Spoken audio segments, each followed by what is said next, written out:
Hello my friends, you are welcome. In this video, I am going to solve these trigonometry problems.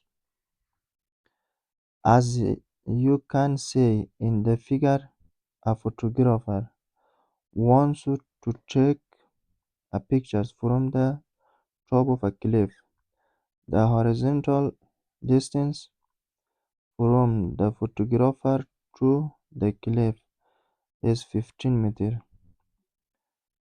and the angle of elevation is 60 degrees.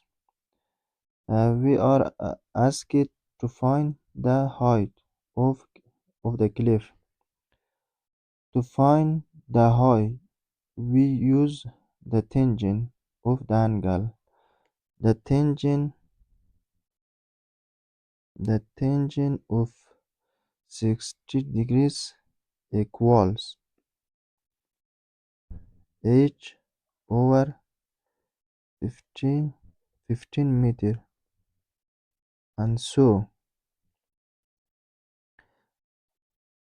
h equals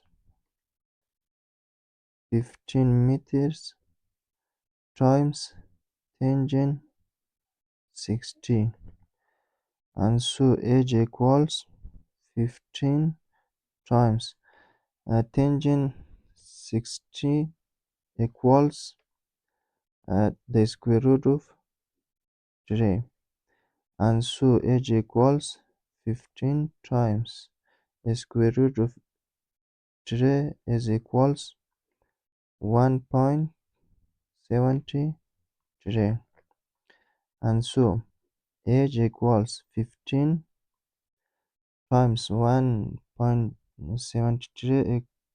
It is approximately equal to 26 meters. Thank you for watching.